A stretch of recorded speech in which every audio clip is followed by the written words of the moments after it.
Hello, welcome back to another video. Today. Let's get up to date. And as I mentioned last video, it's my new diary. Exciting stuff, I know. So, I've just done this so we can have a view of what jobs are done, who the shipper, where it's going to, how many miles, how much money, and if you post it or online. I know the CX has the accounting tool and it is good, but it's much better for quick reference this. And got running totals of what we're on for the day. So we're going to review last week, and I'll do a review this week, and then hopefully next week we'll try and do it on the day. But to be fair, it's been mad busy last week. Wouldn't have been able to do that anyway. The sun's quite bad, so I have to lean forward a bit. Right, so last Monday, and again, just for a disclaimer. For new viewers or people that are new to the CX, in no way do I say it's a good thing or it's a bad thing. I say what it does for me, and how it works for you is going to be completely different. I'll try and keep figures very minimal detail on that. I've had 2 shippers block me, I think, because of that. I haven't done any work for them. And I think I mentioned in other videos, so I won't dwell on that too much. But yeah, they got blocked probably because mentioning prices or they didn't like something I was saying, but that's their prerogative. But I don't think I've said anything too bad in the videos apart from the price for the jobs. But again, I didn't do work. I haven't done any work for them shippers. So if you're still watching, guys, please unblock me, that'd be great. So yeah, last Monday it was the job done quite a few times. It's Middlewich, which is down the road, next town down. It's playground equipment, and that was Middlewich to Dudley. I think that was, yeah, I get again figures. We get quite decent money on them usually, so again, thank you very much. So yeah, that was decent. Traffic obviously is M6, but I think it's junction 10. People might correct me. Coming off at the minute on the M6 or 9. No, it's 10, I think. They're doing the roundabout, and it's an absolute nightmare. And I had to go all the way around it, and that took ages. So that was great. So I did that job, posted the workers on site. It's only a few boxes of what I recall. So that was easy. And then we didn't hang around too long. We found the nearest supermarket, used the facilities. And then we got a job, Wolverhampton to Ashford in Kent. Can I remember what that was? No, it was only a box, but memory slips from what it was. So obviously that was a long job, 202-mile job. So, everyone can do their own figuring out on what roughly, jobs pay. So it's a good day. I don't go silly low unless, we don't go silly low unless I'm in Scotland or the arse end of nowhere. So I never drop my price on jobs. So that was a good day.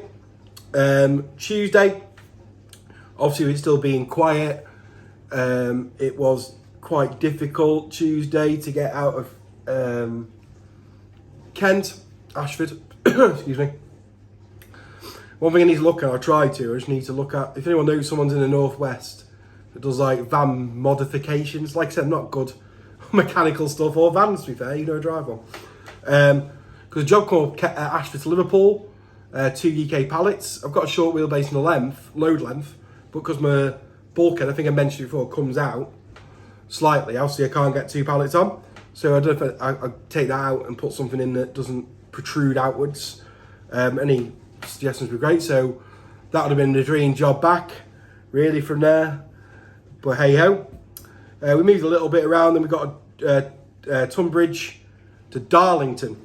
It's quite reasonably interesting job. So obviously that was a long trip. I think it was 279 mile. And it was just obviously as soon as you got on the M1, A1, whatever, M1, literally straight all the way up. It was one network rail to network rail. If this part didn't get to that night to Darlington, they would have got fined £6,000. And all it was a microphone, but it's classed as essential equipment because it's for communication. So I got there at Tunbridge and I had to wait for the bloke, he was around the corner, and he had to take the part off, and then we were away. And he rang about 20 to 10. Someone rang me. I was like, "Who's ringing me now?" And it was the person at Tunbridge who did it, and he said, "That's great, thanks. We got the shift went ahead and all that, so that was nice." So we were in Darlington, weren't we? That was Tuesday done, surprisingly, because I got that quite late. I didn't get Darlington until about nearly 7. Yeah. Wednesday. Back on the M1 again, south, Darlington to Feltham. It was meant to be, excuse me, going to Crane. I think a lot of people would have been Crane. Excuse me. Would have been to Crane. I was meant to get a label from there and the paperwork and then take it to the cargo bit or wherever that is. But I got there and they didn't have that ready. So I rang the ship, he said, "That's great." They said, "Leave it with them." So that was even better. So just there and then drop off. It's quite straightforward if anyone's been there. And that was it. So that was good. That was 257 mile. So the mileage last week was crazy. We wanted to get north, wanted to get home really, to be honest. It was Wednesday at this point. And I thought that was quite a good area. And I was there quite a good time. But it was a struggle. A few hours it was, and then I got a job Hampton, which wasn't too far away, to Chesterfield. Chesterfield's not too far from mine really. You can just go to Derbyshire Dales and get home. It's just a pain in the arse to drive across. And that was 158 mile. So it was a good day. I think I didn't get home until 9 o'clock on the Wednesday. And that was straightforward. It was just a box and left that with the security man at Chesterfield. So Thursday, I was knackered by this point. I was at home. Nothing coming up, mid-morning, still nothing coming up. I was quite happy in the warm watching the TV, catching up on that. Obviously looking for jobs. I was ready to go, I had everything ready. And a job come up Windsor to Callington, which is, well, Cornwall, really, Plymouth, Cornwall, more Cornwall. And that was 272 mile. So more mileage, and I was in freaking Cornwall. So I don't ask me why I did that. It said Windsor, and I thought, wow, I live in Windsor. So did that, got that off, that was straightforward.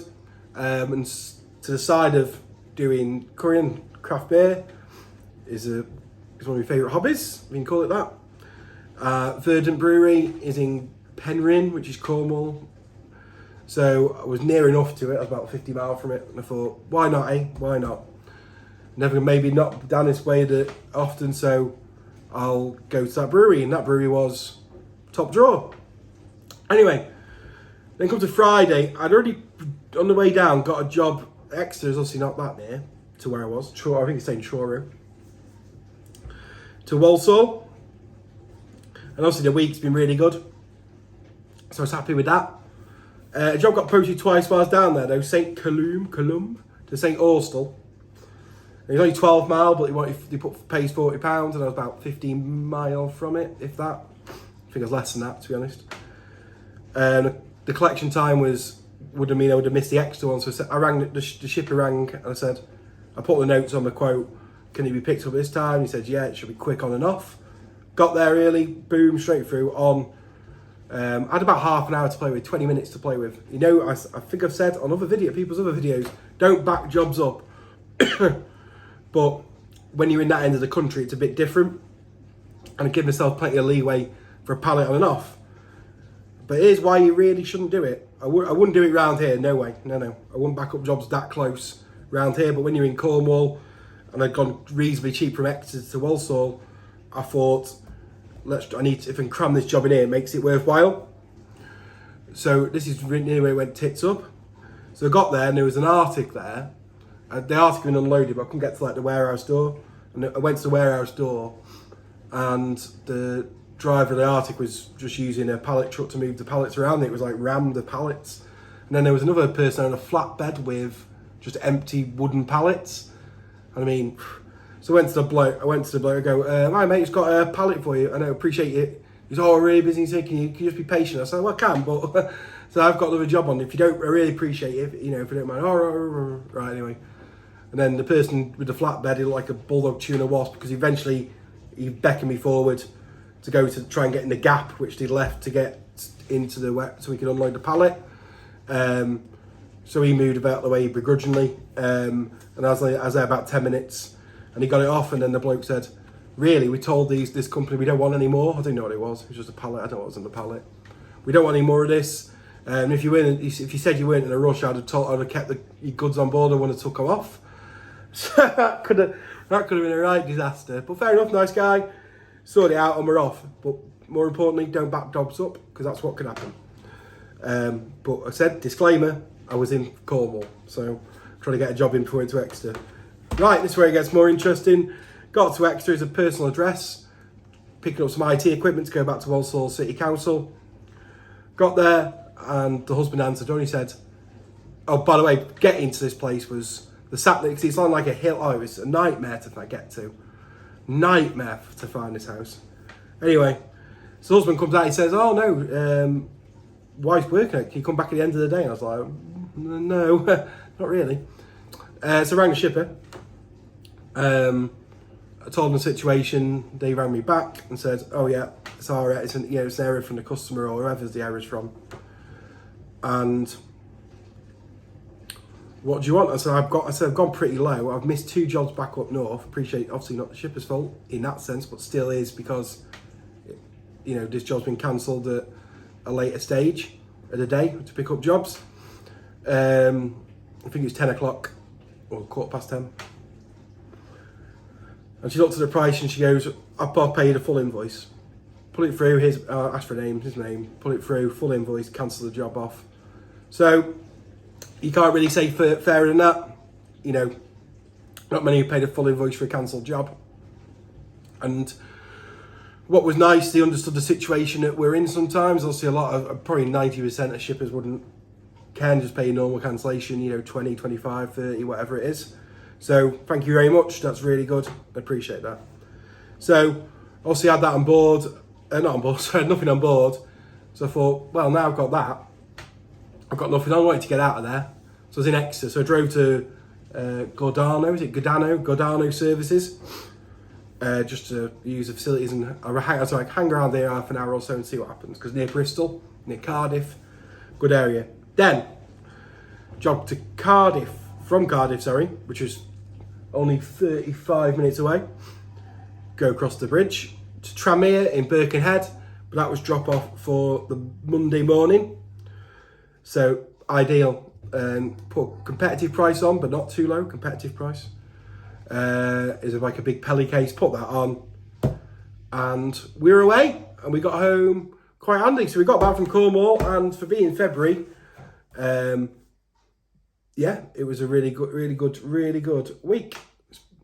Obviously this week I'll be going to on the next video, but again, we're pretty much over target again, so that's brilliant. Right, so we're up to date, and I'm sure I've gone on long enough, and I'll see you hopefully later on in the week for this week's review.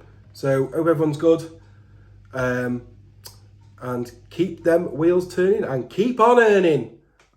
That's rubbish, isn't it? And I'm sure I've robbed that from someone. Thank you very much, and I'll see you again.